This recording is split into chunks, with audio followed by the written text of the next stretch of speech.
Eh, en geometría vamos a ver dos conceptos que consisten en la congruencia y la semejanza de triángulos, ¿sí? En la congruencia y semejanza de triángulos yo tengo que tener en cuenta unas diferencias entre ellas, ¿listo? ¿En qué se diferencia la palabra congruente de la palabra semejante? Lo primero es, la palabra semejanza es cuando algo es parecido, ¿sí? Y la palabra congruente es cuando algo es exactamente igual, ¿sí? Entonces, para esto vamos a ver, vamos a leer una partecita de la guía y luego vamos a ver un video del cual necesito que tomen apuntes, ¿sí? Entonces, para que estemos muy atentos, recuerden que yo grabo la clase para enviárselas a ustedes, ¿vale?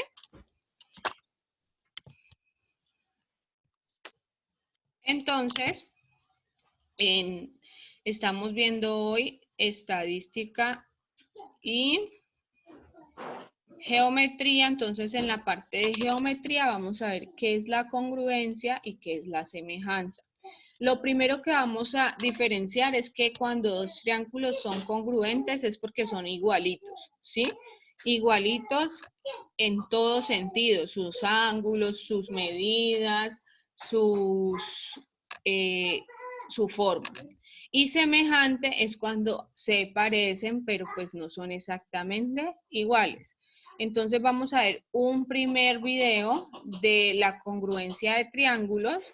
Y la congruencia de triángulos tiene 3 criterios para saber si hay triángulos iguales. Entonces vamos a ver esos 3 criterios.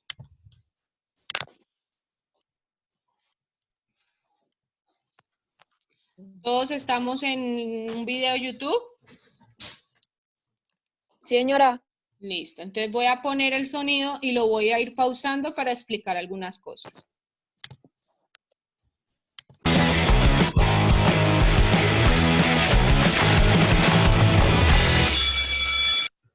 ¿Qué onda? Espero que estén muy bien. Mi nombre es Daniel Carreón y hoy vamos a ver uno de los temas que más me han pedido, y es criterios de congruencia de triángulos. Pero antes de empezar, repasemos algunos conceptos básicos. En matemáticas, congruencia quiere decir que dos figuras son exactamente iguales. Tienen la misma forma, el mismo tamaño, los lados iguales y por lo tanto también ángulos iguales. Para los triángulos existen 3 criterios de congruencia. Entonces, en esta primera parte tenemos que tener en cuenta que cuando son congruentes es porque tienen todos estos criterios exactamente iguales, la misma forma, el mismo tamaño, los lados iguales y los ángulos iguales. ¿Listo? Y si estos se cumplen, los triángulos deben ser exactamente iguales. El primero es lado, lado, lado, y se abrevia así, LLL. Y quiere decir que si tengo dos triángulos con las mismas medidas, son congruentes, o sea, exactamente iguales. Como puedes ver en este ejemplo, se cumple con el criterio lado, lado, lado, ya que las medidas de sus 3 lados son iguales. Por lo tanto, estos triángulos son congruentes, o sea, exactamente iguales. El primer criterio para saber si dos triángulos son congruentes o iguales es el criterio lado, lado, lado. Se representa con 3 letras L. ¿Qué quiere decir ese criterio? Que si tengo dos triángulos que tienen las 3 medidas de sus lados iguales, pues los triángulos van a ser congruentes entre sí. ¿Listo? Vamos a ver el segundo criterio. Facilísimo, ¿verdad? El segundo criterio es lado, ángulo, lado, y se abrevia así, LAL. Si tenemos dos triángulos que tienen dos lados de la misma medida y el ángulo comprendido entre ellos con la misma abertura, son congruentes, o sea, que son exactamente iguales. Como te puedes dar cuenta en este ejemplo, los dos triángulos tienen dos lados de la misma medida y el ángulo que está entre ellos mide lo mismo, por lo tanto, obtendremos triángulos igualitos, o sea, congruentes. Miremos este segundo criterio. El segundo criterio es cuando tengo dos lados iguales y el ángulo entre esos dos lados es el mismo. Entonces miremos la imagen. En la imagen tengo un lado de 15 centímetros, el otro lado también de 15 centímetros, un lado de 10 centímetros, en el triángulo al frente también, y el ángulo que forman esos dos lados tiene que ser igual. Cuando pasa estas tres condiciones, se dice que los dos triángulos son iguales o son congruentes. Facilísimo, ¿verdad? El último criterio de congruencia es ángulo lado ángulo y se abrevia así, ALA. Esto quiere decir que si tengo dos triángulos que tienen la misma medida de un lado y la medida de los ángulos de sus extremos son iguales, tenemos triángulos congruentes, o sea, exactamente iguales. Recuerda que los criterios de congruencia son condiciones que se tienen que cumplir para que dos triángulos sean exactamente iguales. El primero es lado, lado, lado, y quiere decir que si dos triángulos tienen las medidas de sus lados iguales, son congruentes. El segundo es lado, ángulo, lado, y quiere decir que si tenemos dos triángulos que tienen dos lados iguales y el ángulo comprendido entre ellos también es igual, estamos hablando de triángulos congruentes. Y por último, el criterio ángulo-lado-ángulo, y quiere decir que si dos triángulos tienen un lado de la misma medida y dos ángulos al extremo de este lado que también son iguales, estaremos hablando de triángulos congruentes. Miremos este último criterio. Este último criterio es cuando tengo un solo lado que mide igual en los dos triángulos y los dos ángulos de los extremos son iguales. Cuando cumplen esta condición, los triángulos son congruentes, es decir, exactamente iguales. Pido un favor, recuerden apagar los micrófonos. Facilísimo, ¿verdad? A continuación, te dejaré unas preguntas y espero ver sus respuestas en los comentarios. Listo. Entonces, en primera instancia, esta teoría nos habla de tres criterios, ¿sí? Los criterios son cuando digamos que en la figura no me dan todas las medidas del ángulo, del triángulo, perdón. Entonces, cuando pasa eso, yo puedo mirar estos criterios de manera individual. Vamos a retomar el segundo criterio. En el segundo criterio es lado, ángulo, lado, y se abrevia así, LAL. Si tenemos dos triángulos que tienen dos lados de la misma medida y el ángulo comprendido entre... Aquí en el video, como dice Justin, pues aquí hay un error en la imagen, pero se asume que es 15, 15, 10 y 10. ¿Listo? Para que ustedes tengan en cuenta pues este pequeño error que hay en el video. Pero se asume que los dos lados son iguales, por eso se llama lado, ángulo, lado. Lado igual, ángulo igual y lado igual, ¿vale? Cuando estén tomando apuntes, le cambian este datico. ¿Listo? Muy bien por esa apreciación, porque ni yo había visto. Leí hasta 10. Bueno, ahora vamos a ver en qué se diferencia la congruencia de la semejanza, ¿sí? Y para eso yo les voy a mostrar una simulación donde vamos a ver qué son dos triángulos semejantes, ¿sí? Que son iguales en su forma y en sus ángulos, pero los tamaños son diferentes. Entonces, miremos la pantalla. Me aseguran que estén viendo unos triangulitos, ¿sí? ¿Sí, chicos? Sí, señora. Profe. Sí, señora. Entonces, si ustedes observan, estos dos triángulos tienen tamaños diferentes, pero son semejantes porque sus ángulos son iguales. Miren que así yo aumente los ángulos, ellos nunca van a ser igual, del mismo tamaño, miren. Porque sus medidas de sus lados son diferentes, ¿sí? Miren, aquí tengo dos triángulos semejantes. Miren que la forma se asemeja, ¿cierto? Pero el tamaño es diferente. Entonces, por eso se habla de triángulos semejantes y en el caso del video son triángulos congruentes porque son iguales. Semejantes son que se parecen y tienen la misma forma, pero diferente tamaño. Miremos aquí por los lados. Miren que son triángulos semejantes. Así yo aumente uno de los lados, estos triángulos no van a ser iguales. Miren. ¿Sí ven? Ellos siguen siendo semejantes, pero no van a ser iguales, miren. Por más de que yo los disminuya, nunca van a quedar del mismo tamaño. ¿Hasta ahí alguna duda? Ninguna. Listo. Entonces voy a preguntar, por ejemplo, Alison, ¿qué son triángulos congruentes? Son triángulos que son de la misma... No me acuerdo, profe. ¿Te puedo responder en un momentico? Sí, Juan Pablo.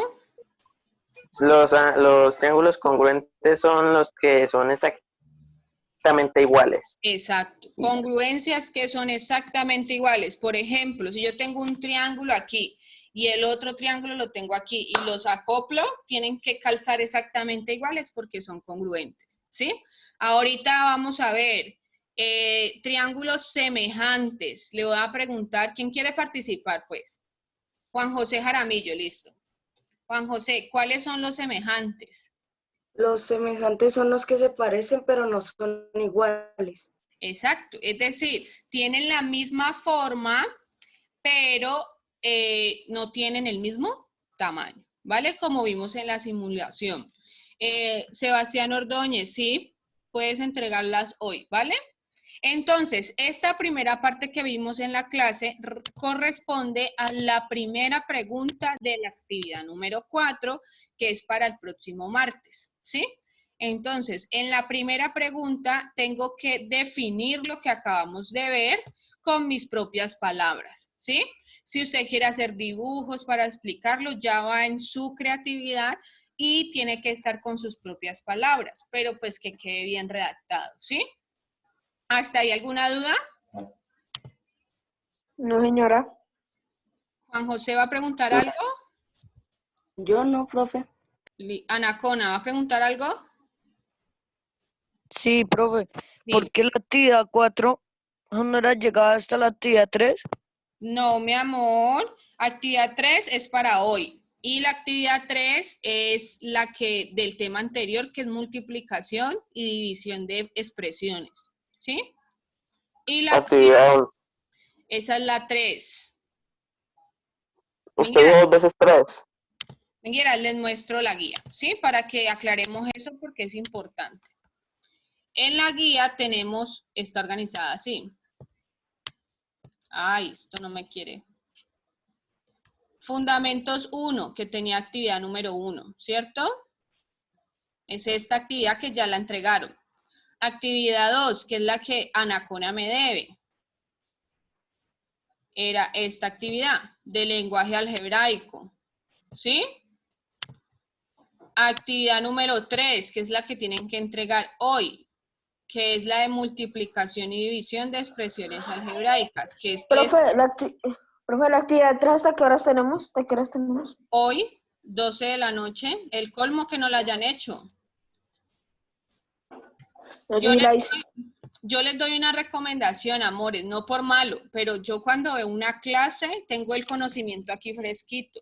Lo que a ustedes les puede aprovechar más es que en la tarde se sienten de una vez a hacer la actividad de la clase, porque así no se les va a olvidar como el contenido, ¿sí? La actividad 3, que es esta, se entrega hoy. Y la actividad 4, que es la que estamos viendo el día de hoy, es para el próximo martes, ¿sí? Recuerden que todo esto lo hacemos con base en la guía que está en la página del colegio. Hasta ahora, ¿alguna duda? Con el siguiente tema, que es el punto 2 de la actividad número 4. El punto 2 de la actividad número 4 trata de tablas de frecuencia y cómo expresar información estadística en esa tabla de frecuencias.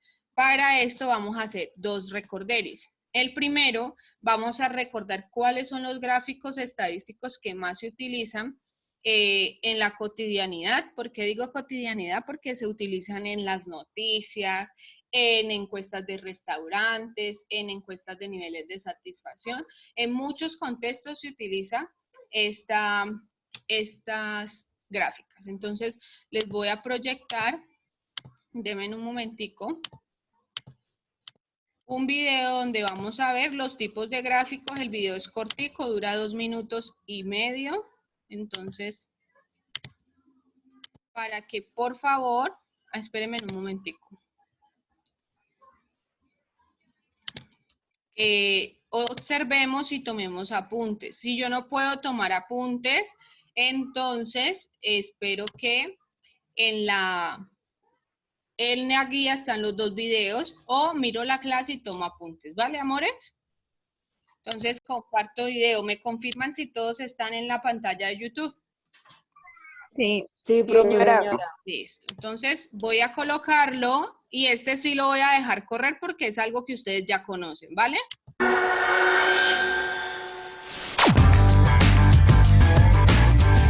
¿Qué tal? Soy Yair y en este video vamos a hablar acerca de cuáles son los tipos de gráficos más usuales para poder representar datos. Y vamos a hablar de las características de cada uno. Los más usuales son histograma, gráfica de barras, pictograma, gráfica circular, gráfica poligonal y gráfica de bigotes. Veamos cuál es cada una de las características de ellos. Histograma. Lo utilizamos generalmente para datos que involucran características cuantitativas, es decir, que se pueden representar con números, como metros, años, kilos, grados, cantidad de personas, etc. Sobre 2 ejes tenemos que un eje es para colocar los datos y otro para colocar sus frecuencias. Y a cada dato se le asigna un rectángulo que marca hasta dónde llega su frecuencia. Gráfica de barras. Se utiliza para representar datos cualitativos y sus frecuencias, es decir, datos que hablan de una cualidad como color, preferencia por una marca, sí o no, etc. Usamos 2 ejes, una para los datos y otro para las frecuencias, con barras rectangulares para señalar las frecuencias de los datos. Pictograma es una variante de la gráfica de barras, que en lugar de utilizar las típicas barras rectangulares, usa algún dibujo alusivo a los datos. Gráfica circular. Se usa para expresar los datos en porcentajes, donde un círculo se divide en sectores y cada sector representa el porcentaje de cada dato respecto al total de datos. Gráfica poligonal. Se usa para representar las frecuencias de los datos conforme el tiempo. Se usan 2 ejes, uno para el tiempo y otro para los datos. Ponemos puntos en la intersección de los ejes para representar cada dato y unimos los puntos para formar así con el eje horizontal un polígono. Gráfica de bigote. Se indica en esta gráfica la ubicación de los cuartiles y la distribución de los datos en 4 grupos del mismo tamaño, sobre una recta numérica que empieza en el dato menor y termina en el dato mayor. Se marcan los 3 cuartiles, y del primero al tercero se encierra en una caja. Este tipo de gráfica se utiliza mayormente para comparar entre 2 o más muestras. Espero que te haya quedado claro cuáles son y cómo se utilizan este tipo de gráficos. Yo soy Yair, esto es Misión Admisión y nos vemos en los siguientes videoblogs. Listo. Estas son algunas de las gráficas que más se utilizan dentro de la estadística para representar información.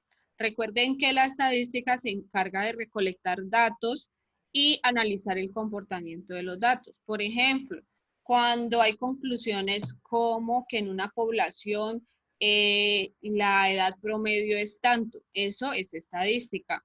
O no sé si han visto los reportes diarios de cómo va lo del COVID-19 en el país, en cada ciudad, en el mundo. Todo eso se hace por medio de datos estadísticos. ¿Listo?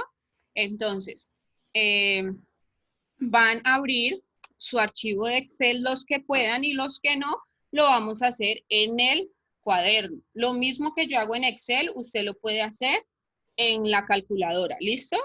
Lo único es que Excel es una herramienta mucho más útil porque de una vez nos hace los cálculos.